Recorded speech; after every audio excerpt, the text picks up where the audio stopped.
Well, I'm beginning this video with a bit of an apology because I recorded a section of me taking the sides out of the mould and explaining that they were wobbly and whatnot, and basically my plan to sort of force them into the mould sort of thing again, with some splints across and whatnot to hold them steady.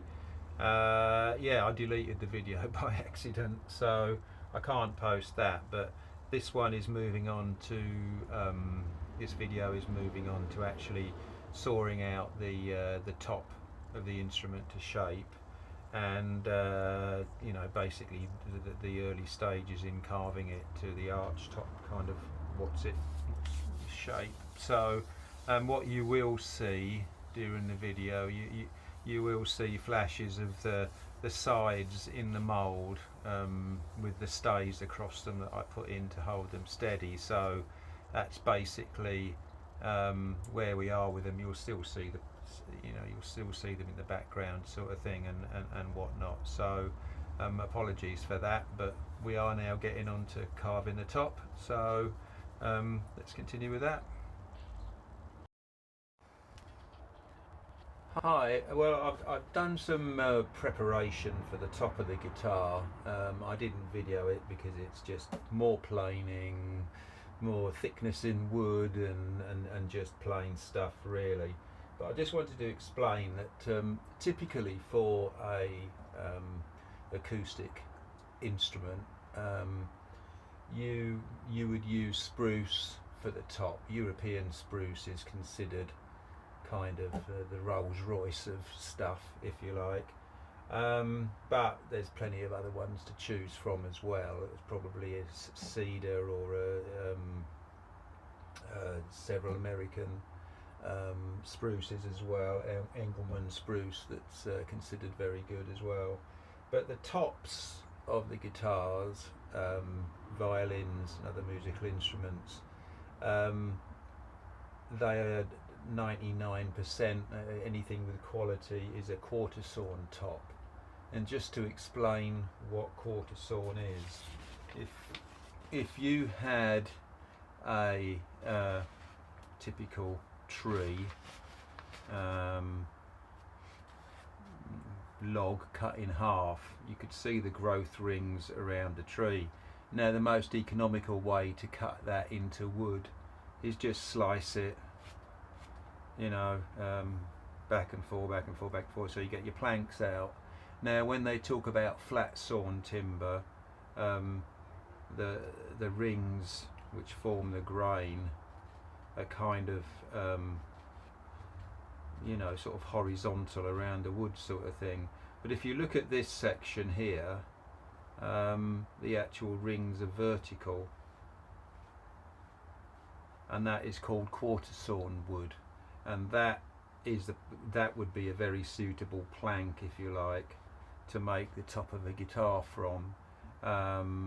Now you can cut the log in another way, like they call it radial sawn, not flat sawn, where you take planks out that basically the section goes towards the center, like the spokes in the wheel, but it's more wasteful sort of thing. So generally most timber is just sliced kind of thing, but I hope you can see that okay. It sort of makes sense. But anyway, this is an example of quarter sawn wood, where you can see, you know, it's not, well, yeah, it is actually perfectly quarter sawn, but you can see the grain lines running more or less from back to front of the piece of wood. Now, this is maple, but that demonstrates it. Now for this instrument that we're making, as I said in the beginning, it's not just because of the design of it, it's not really going to be made, it's not going to be a superb acoustic instrument. So I wasn't going to spend a lot of money on a chunk of wood to do it, because it's such an unusual size and shape. I'd have probably had to spend, I don't really know, for a reasonable bit of spruce, probably weigh above £100 to do the top, because it needs to be quite thick as well, thicker than an archtop guitar, so it would be quite an unusual cut. And with the shape of the instrument and how it's done, it's not going to sound particularly brilliant acoustically, I don't think. So I was lucky enough to get hold of a couple of really good quality shelving, just old shelving, and I know this wood, I've slimmed it to size and glued it up. Let's get it out of the clamps.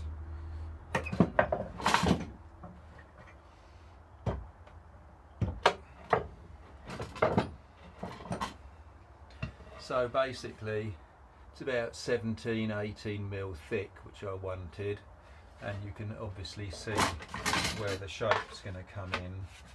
Now I guess I've cheated a little bit, because this isn't one bit of wood, it's actually like 4 bits.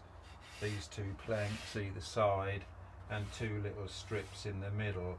The actual piece of wood, I could have done it in 2, but it wouldn't have fitted through my planer to thickness it, and I wasn't going to sit there and hand plane this much wood. I'd have been here a month of Sundays. So anyway, this is the wood I'm using for it. It's quite an attractive wood. It's piranha pine, not spelt like the fish, but it's an area of Brazil called Piranha apparently, and this wood originates from there, and apparently it's got quite good acoustic qualities. And not only that, it is actually fairly quarter sawn. The grain is it's vertical here kind of thing, the centre bits aren't, but this is, the grain runs there, so it's actually quite potentially quite a good bit of wood. So we'll see how it goes. Now this is going to take a bit of explaining, so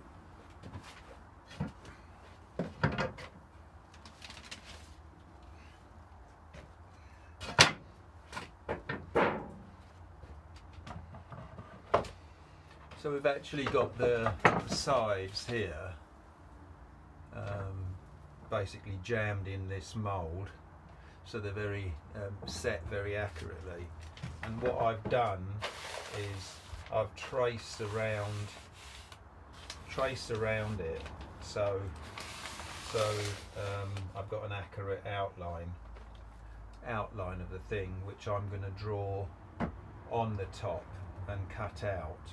Because what worries me a little bit with this is it's a bit like chicken and egg kind of thing. Well, here we are back again. I don't quite know how I'm going to explain this part of the video, but in the last little bit I glued some pine together for to make the top of the guitar. This is going to actually be quite a complicated job, and I think it's going to be basically the crux of the build. If I get this right, I don't think I'll have any more problems as such, or complication. But as we can see, we've got the mould in the back here, and I've put these wedges in just to hold it tightly to the right shape. And what I've done this tracing of that top, and then transferred that to you can see the outline that I've put on here. But what I think I'll do now is I'll take these sides out of the mould and lay them over this just to check again. I mean, basically due to the quite fiddly nature of the top carve, it's leading me to have to cut this top out incredibly accurately before actually gluing it onto the sides. With a guitar, you'd normally carve the top with a good like 1/4 inch overlap kind of thing, and then trim to the sides. But with the shape of the top carve on this instrument, we're stuck for that. So let's get this out of the mould and try it over this and see where we are. Well, I took the sides out of the mould, but they still, even with the bracing in them, they're so flexible that it's very, very difficult to get an accurate outline from the sides on the top bit of wood. So I think the best plan is, I know the sides fit in the mould because that's where I just pulled them out of, and they're very, very tight. So I think I'll use the mould as a template and just draw around the top, and then I'll just have to use that. It's bound to fit, but yep, so let's just draw this in.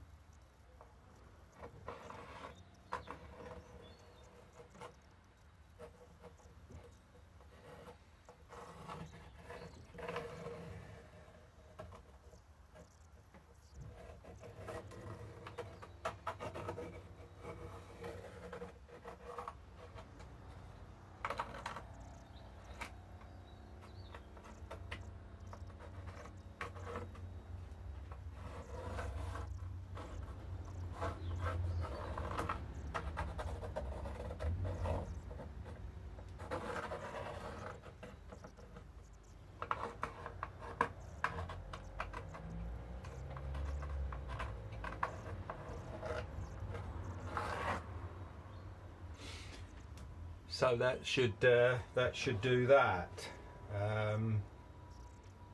Yeah, we'll just have to hope.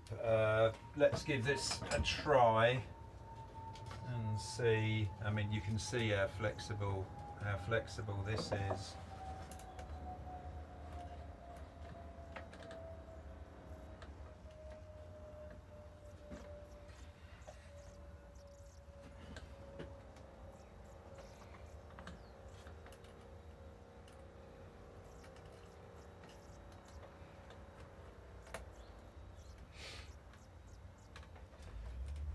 Yeah, it does seem actually pretty good. So what I'm going to do now is I'm going to fit this back in the mould because it's so fragile, and then we'll get on and cut the top out with about 1/16 of an inch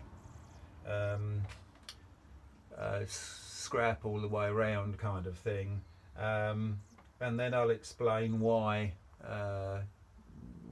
my method, why I'm using the purpose of this sort of thing. But this is quite difficult. But first of all, let's get this back in the mould where it's all stable.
Well, some of these bits I'm going to have to cut out by hand, I think. Obviously the limitations of the bandsaws, so cutting throat sort of thing. But yeah, you can see that, wow, we've got a mandolin shaped bit of wood. Cross fingers, we can do something with it. I'm actually still doubtful whether it's going to be successful. And once I get this sort of carved, that can kind of prove my method of doing it. If that works, I think we'll be able to continue and make a successful instrument. Well, we've got the basic thing cut out. I mean, hopefully it will be accurate enough. Let's have a quick check.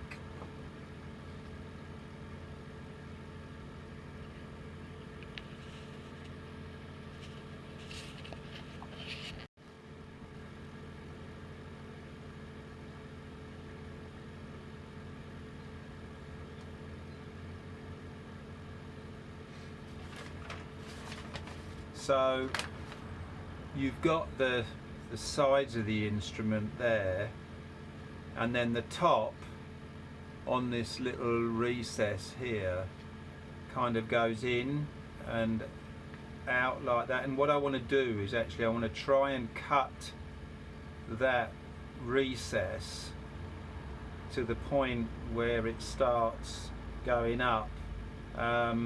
I mean, to actually carve that by hand would be a major job. So what I want to do is actually try and route a lip on the edge of this, on the edge of the top, so I can make a start. And that's why I wanted to make the edge of the instrument quite accurate, like I say, within the 16th of its finished size anyway. So we can, I mean, I'm not looking to do a perfectly accurate step at this stage, but getting something right would be a good starting point. So we'll get on with that in a moment. So this is what I've done here. It's just a very simple jig I've made with my router table, just a bit of wood with a stop. So here's a scrap piece that I've cut from the top. So if you imagine now, I'm just going to cut it, and this bit is the stop. So let's give it a try, and then we'll see what it looks like, see if we're happy with it.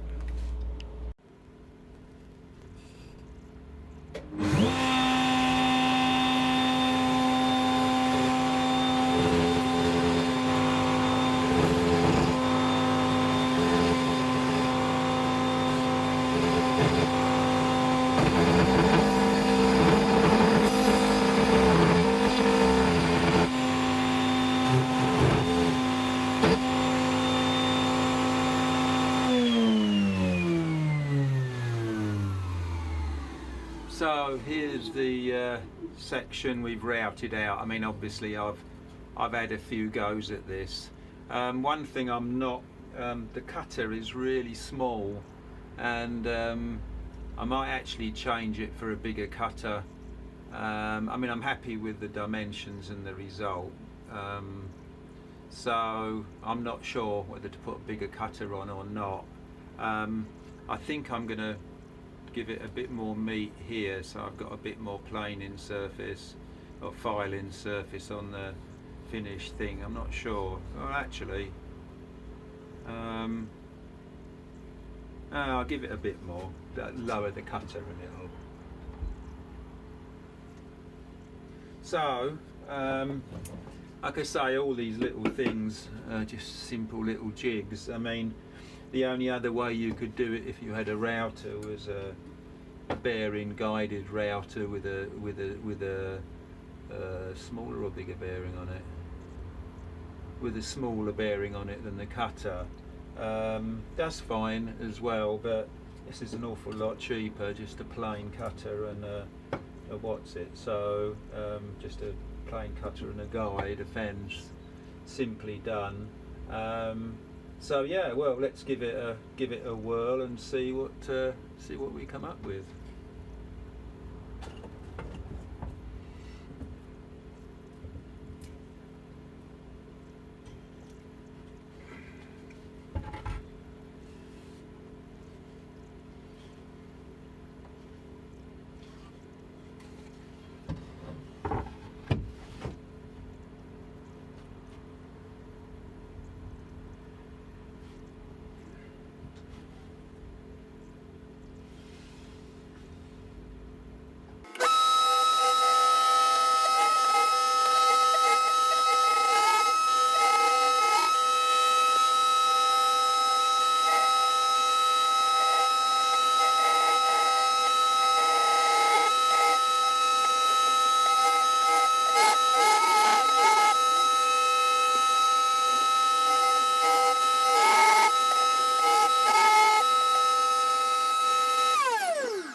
I'm pretty happy with that, actually. You know, I'm not after a finished product, but I think it's a nice starting point. I must admit, I would like a bigger cutter in the router, but the thin one is going to be really handy to do underneath these places here and things. Oh, I can't see that, sorry. The thin router cutter is going to be handy to do under these places. It's not going to cut into this swan net bit, so courses for courses kind of thing. But I think that's given me a good start. So I'll just get on doing that and get back to you when it's done.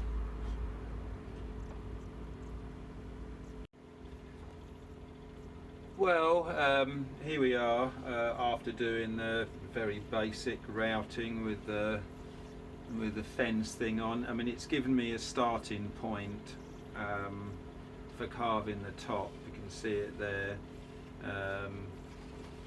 round here. Obviously, these parts here, you can see I've actually routed in there. I did that freehand, and I've got this one to do here, so I thought I'd show doing that. Freehand routing is not, you know, it's not really a mystery, and it's actually, you know, not that difficult as long as you really take your time and take small cuts. One of a tool I bought recently was this Triton router, and I think value for money, you couldn't beat it. It really is a good machine with very few shortcomings at all. It's got basically a windy up and down plunge to it, you can see there. You can also, when you leave go of that lock thing there, you've got this here, which is a screw depth stop kind of thing. You've also got, I mean, very quickly do it. I think Crimson Guitar guy Ben has done done a really full description of these things. But you've got these lockable depth stops as well, and really handy for doing pickup cavities and whatnot. And I honestly think this router was £250. It will do 1/2 inch router bits and 1/4 inch router bits. You do need a lighter one as well, I think, but if I just had to plump for one router, this would do it. I mean, I've got a much smaller trend router as well, which is okay, but I have to say it keeps going wrong. And I've also got a big bugger of one underneath this table, but probably no more man than this kind of thing. So very good starter router. I mean, I've only had it a short while, but it's been faultless so far. So what I've done here is I've just drawn roughly where I want to put this in. So if we start routing, I mean, just take, and what you can do with this, put it on, you can wind it down to the surface. I can feel the cutter now hitting the surface of the wood. So just put it down on the surface of the wood. Add a couple of turns when you start, not a couple of turns, probably a turn and a half, just to take the top off the wood, and we'll see how we do.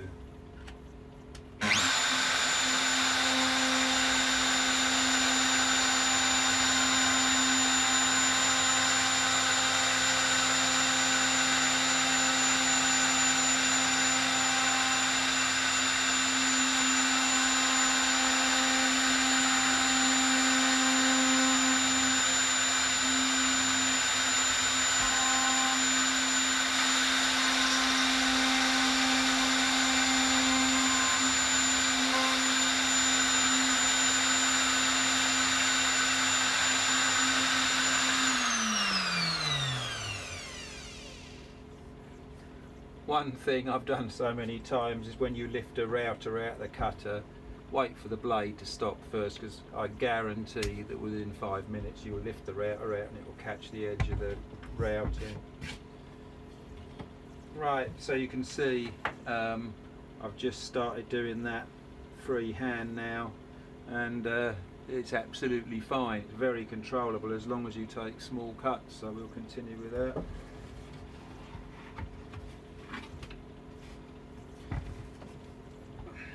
So let's stick it on there, add a couple of millimeters.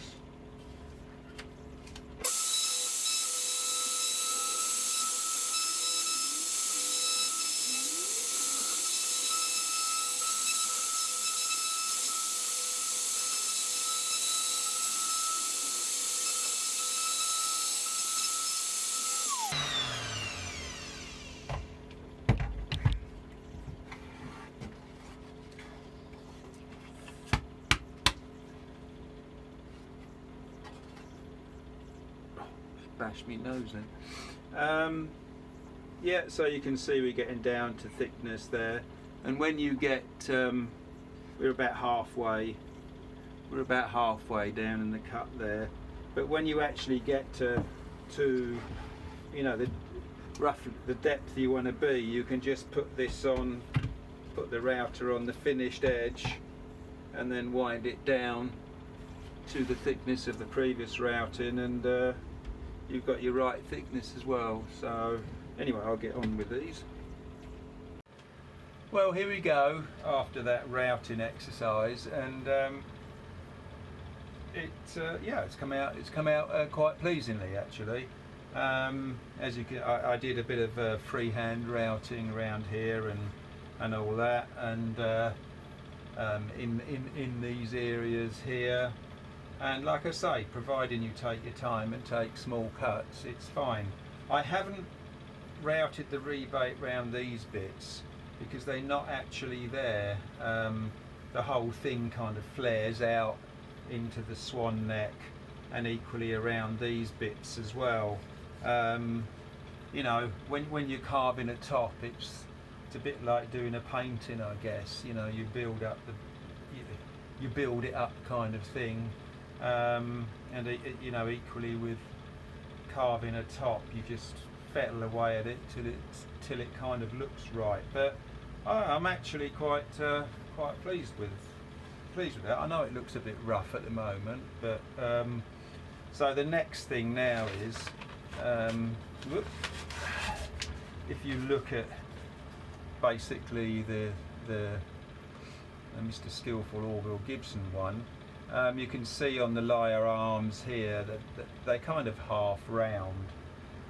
So what I'll be doing next now is starting to curve these edges off. And the whole process really, it's long for an arch top guitar. So sometimes with a guitar top, if I'm really not in the mood, well, you can't do it if you're not in the mood, but it can take me up to a month on and off to carve an arch top. This I think will be slightly simpler because it's not got that kind of bell shape. It's just like flat top. You can see from the thing it's flat here and then just rounded over sort of thing. So I'm going to look to see if I've got a router cutter that I could just actually run around and route the edges, you know. I mean, that would be maybe not necessary, but that would be quite simple. But yeah, so I know it looks shit, but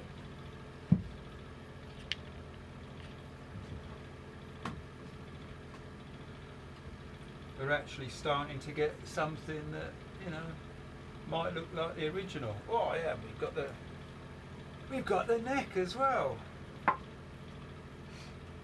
Get that there. So yeah, that's quite pleasing, isn't it? Really, getting everything in order there. That looks good. So I'm actually I was really quite nervous about starting this top, and was like almost losing sleep over deciding which would be the best way to do it. I mean, I can see, yeah, it's no wonder Orville Gibson carved it out of one bit. I mean, that may be a really easy way to do it, but you know, oh well, you live and learn. Maybe if I make another one, never, we can you could improve on the technique. But if any of you guys out there want to have a go, I'm sure, you know, you've seen I've got a pretty humble, filthy shed that I work in. I mean, some good tools, but you know, not like some people's setups that they have. And you can still do this stuff, and it is half satisfying playing an instrument you've built. So yeah, off to have a cup of coffee now. I might come back do a bit more today, and we'll see. But happy with that, much happier than I was worried about starting it. So yeah, that's not a bad picture to end on, is it? Thank you very much.